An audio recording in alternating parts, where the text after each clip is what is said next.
হেঁটে আসছেন তখন একবার তো অবশ্যই আপনার গঙ্গা মার দর্শনে আসতেই হবে। গঙ্গায় স্নান, গঙ্গা মাকে দর্শন।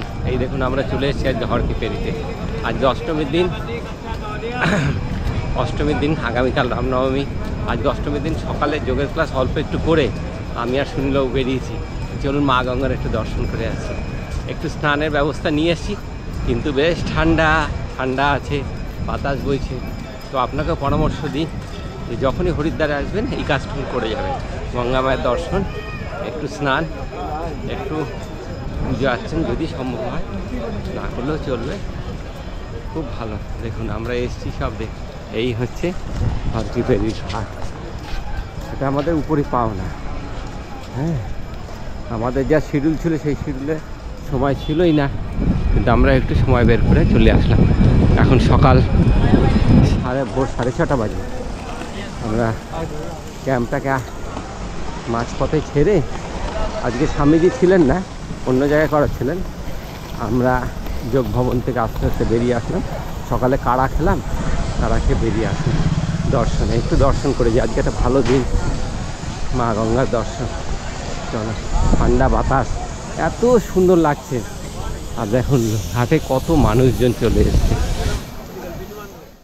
একটা ভালো কথা বললেন যে চিকিৎসা করতে এসে না বাইরে বেরোনো উচিত না, কারণ কি চারিদিকে আপনার আহার, সুস্বাদু সব আহার, আর যেগুলো চিকিৎসা পিরিয়ডে কিন্তু চলবে না। আর আপনার খেতে ইচ্ছা করবে, হ্যাঁ, আত্মা কষ্ট পাবে আপনার, এ বড়ই সমস্যা। চারিদিকে দেখেন সুস্বাদু আহার, কিন্তু আমরা কিচ্ছু খেতে পারবো না। সকালে কাড়া খেয়েছি, চিকিৎসকের নির্দেশ মেনে চলতেই হবে। হ্যাঁ, না বেরোনোই ভালো, খুব নিজের উপর কন্ট্রোল থাকে। হ্যাঁ, আর এই হরকিপেরি সব স্নান করতে, হরকিপেরি ঘাট, এই গঙ্গা মাতার মন্দির। সকালে আরতি হয়ে গেছে, হ্যাঁ, রোদ উঠে নেই এখনো, আর বেশ ঠান্ডা বাতাস, সব স্নান করছে, ভিড় কেমন। চলো দেখে আসেন, এদিক একটু দেখি। হ্যাঁ হ্যাঁ, খুব সুন্দর লাগছে।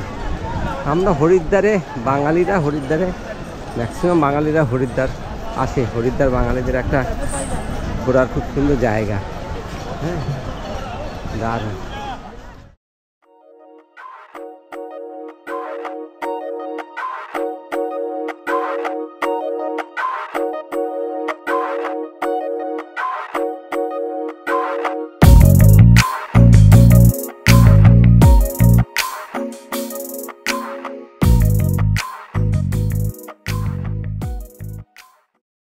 নয় দিন গুরুগৃহে কাটানোর পর এবং চিকিৎসা নেওয়ার পর বিভিন্ন অনুষ্ঠানে অংশগ্রহণ করে, রামনবমীর অনুষ্ঠান, স্বামীজি মহারাজের সন্ন্যাস গ্রহণের দিন সেই অনুষ্ঠান, তারপরে শিবাজি মহারাজের 350 বছরের জন্মদিনে এখানে 7 দিনের একটি অনুষ্ঠান ছিল, কথা ছিল শিবাজি মহারাজ কথা। অপূর্ব অভিজ্ঞতা, দারুণ লাগলো। আমরা 9 দিন পরে সবাই ফিরে যাচ্ছি। আগামীকাল সবার ট্রেন, কারো কারো আজকে ট্রেন, কেউ গতকাল চলে গেছে। আমাদের দারুণ অভিজ্ঞতা। ট্রিটমেন্ট এত সুন্দর, ট্রিটমেন্ট এত সুন্দর যে যদি এক্সিলেন্ট বলি তাও কম বলা হবে। আমি আপনাদের সবাইকে বলি, আপনারা বিভিন্ন জায়গায় ট্রিটমেন্ট করেন, বিভিন্ন জায়গায় ঘুরতে যান, একবার পতঞ্জলিতে ঘুরে যান, একবার, আপনার জীবন ধন্য হয়ে যাবে। আমি সবাইকে রিকোয়েস্ট করছি, একবার অন্তত পতঞ্জলিতে আসুন। ভিতরে গাড়ি চলছে, হাঁটতে হয় না। এই এখন বিভিন্ন জায়গা থেকে ফোনের মাধ্যমে আপনি গাড়ি ডেকে চলে গেলেন। আমি একটু হাঁটছি এই কথা বলার জন্যই। আমাদের চেক আউট হয়ে গেছে, চেক আউট স্লিপটাকে বেরোনোর সময় কালেকশান করে নিতে হবে, নাহলে গেটে আপনাকে আটকে দিবে। ওখানে চেক আউট করে আমরা এখন চলে যাচ্ছি। আমরা প্রায় আনুমানিক 10 জন আছি। এই 10 জন এখন হরিদ্বারে আজকে থাকবো। একটু রাত্রে গঙ্গা স্নান, তারপরে গঙ্গা আরতি দেখে বাড়ি ফিরে যাব। তো আমার ব্লগ আমি এখানেই শেষ করছি। হরিদ্বারে ওয়েলনেস ট্রিটমেন্টের পদ্ধতি এবং কেমনভাবে আসতে হয়, কেমনভাবে যেতে হয়, কী পদ্ধতি, কত টাকা লাগে, এগুলো সব আমার আলোচনার মধ্যে আছে। আমি রাখলাম, প্রত্যেকে একবার অন্তত পক্ষে চেষ্টা করবেন। যদি আপনাদের আসতে কোথাও কোনো রকম অসুবিধা মনে হয়, আমার পরামর্শ নেবেন। আমার মোবাইল নাম্বার লিঙ্কে দেওয়া আছে, আমার ডেসক্রিপশান বক্সে দেওয়া আছে, ওখান থেকে নিয়ে অবশ্যই আসুন। আমি এখান থেকে অনেককে ফোন করছি যে তোমরা একবার দেখো স্বামীজি কী করছেন। স্বামীজি আমাদের কথা ভেবে কি পরিষেবা করছেন এটা দেখো, এটা দেখতে অন্তত আসো তোমরা। আর সুস্থ তো হবে না। আমার ছোটোখাটো অনেক সমস্যা নিয়ে এসেছিলাম আমি, ছোটোখাটো সমস্যা ছিল। বয়সের সাথে সাথে আপনার শরীরে সমস্যা আসবে, এগুলোকে আপনি আটকাতে পারবেন না। আমারও ছিল, 70% ঠিক হয়ে গেছে। আর সত্যি কথা বলতে কি, আজকে সকালে একজন স্বামীজি ক্লাস নিলেন, সকালের ক্লাসটা, মর্নিং ক্লাসটা, আমার আর যেতে ইচ্ছা হচ্ছিল না আজকে। এত বিউটিফুল একটা আধ্যাত্মিক ক্লাস নিলেন উনি, মনে হচ্ছিল এখানেই থেকে যাই। তো যাই হোক, যেতে তো হবে, আমাদের নিজস্ব সংসার রয়েছে, এখানে তো থাকলে চলবে না। কত সন্ন্যাসীরা এখানে আছেন। আমি আপনাদের সবাইকে আবারও অনুরোধ করছি যে একবার অন্তত আসেন হরিদ্বারে। খুব বেশি পয়সা না, যে পয়সা নিচ্ছেন স্বামীজি সেই পয়সা থেকে অনেক বেশি টাকা আপনারা ব্যাঙ্গালোর, চেন্নাই, হায়দ্রাবাদে গিয়ে খরচ করেন। খাওয়া দাওয়া যা করেছে এখানে, ওটা একটা মেডিসিন। সুতরাং এই ডায়েটটাকে অবশ্যই ফলো করবেন।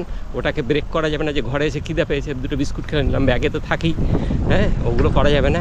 ওই ডায়েট ফলো করেন। আমি পুরো ডায়েটটাকে 9 দিনের ডায়েটটাকে ফলো করেছি, এই জন্য আমার রেজাল্ট খুব ভালো এসেছে। আমার খুব ভালো লাগছে। ওয়েট লস হয়েছে, 2 কিলো ওয়েট লস হয়েছে। এমনি আমার ওয়েটটা একটু কম আছে, কিন্তু বলছি না ও আবার চলে আসবে, নিশ্চিন্তে থাকুন। এই যে সামনে এই গেট, এই চেক আউট হবে আমাদের, এখান থেকে আমরা বেরিয়ে যাচ্ছি। সবাই এখানে আছে, সবার একটু একটু করে কেমন লাগলো দেখি।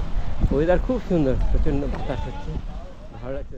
প্রকাশবাবু অদ্ভুত অদ্ভুত দারুণ অদ্ভুত। প্রকাশবাবু মুর্শিদাবাদ থেকে স্বামীজি মহারাজ জিন্দাবাদ। রাজকারখানি সদস্য। এই যে দেখো, নীলিমাদি কেমন লাগলো? মানে ভালো লাগছে বললে কম বলা হবে সেই জন্য মানে সব কিছু ব্যবস্থা ভীষণ ভালো, মানে যাওয়া আসা, খাওয়া, চিকিৎসা, মানে কি নেই এখানটায়। মানে পতঞ্জলি আমাদের কত উপহার দিলেন। হ্যাঁ, পতঞ্জলিতে আসা মানে মানে অল ওভার ট্রিটমেন্ট সব দিক দিয়ে দারুণ। এই যে এরা দুজন দেখো, এরা বেলাদি আর অমৃতা, কেমন লাগলো বলেন? ভালো লেগেছে। স্বামীজি আমাদের জন্য অনেক কিছু দিয়ে রেখেছেন, সেটা আমরা যেন যত্ন সহকারে বজায় রাখি, এটাই আমাদের অঙ্গীকার হওয়া উচিত। সবাইকে ফ্লেক্সও দিয়েছে, তাই না? এই অমৃতা কি হলো, ওজন কমেছে? 2 কিলো 2 কিলো ওজন, 2 কিলো ওজন কমেছে। সব থেকে মানে ভালো লাগছে যে শরীরের দিক থেকে তো ভালো লাগছে, আর খারাপ এটা লাগছে যেন বাপের বাড়ি ছেড়ে শ্বশুর বাড়ি যাচ্ছি, মন খুব খারাপ। কেন শ্বশুর বাড়িটা তো বাপের বাড়ি। হ্যাঁ, কি বলছে বিকাশবাবু কিন্তু মানে আমন্ত্রিত নয়, কিন্তু হঠাৎ কিন্তু মানে উপজারিত হয়ে চলে এসেছে, এটা কিন্তু অনেক আপ্যায়ন পেলেন। উপজারিত হয়ে চলে এসেছে, এটা হচ্ছে টান, এই টানেই চলে এসেছে, তা না হলে তো আসা যেত না। যাই হোক, 2005 সাল থেকে যুক্ত আছি, তো ছাড়ার ব্যাপার নাই, যতদিন বেঁচে থাকবো এটা নিয়েই থাকবো। হ্যাঁ, যোগী থাকতে এটাই হচ্ছে যোগ প্রাণায়ামটাই হচ্ছে আমার মেন ধারণা, মানে মুখ্য উদ্দেশ্য থাকবে ধ্যান ধারণা। আজকে সকালের ক্লাসটা কিন্তু দারুণ না, আজকে ফাইন ক্লাস, আজকে সকালের ক্লাসটা দারুণ। এই যে দাদা, এই দাদা তো আমি এসে কিন্তু ই করবেন না, মানে উনি সিদ্ধান্ত নেন জানান আমি ট্রিটমেন্ট দেবো, আমার ট্রিটমেন্ট দরকার, সব ঠিক আছে, আমরাই জোর করে বললেন না ট্রিটমেন্ট, জোর করে করেছেন ট্রিটমেন্ট নিয়ে, খুব ভালো লাগছে। এবং এখানে জং ধরা যে জীবনটা, সেখানে একবার জংটাকে পরিষ্কার করে নিলাম, এই স্মৃতি থাকবে আবার অনেক দিন পর্যন্ত। তারপরে আবার আস্তে আস্তে জং করলে আবার একবার রিচার্জ, জীবনটাকে রিচার্জ করে নিতে হয়, সার্ভিসিং করা, গাড়ি সার্ভিস করে না।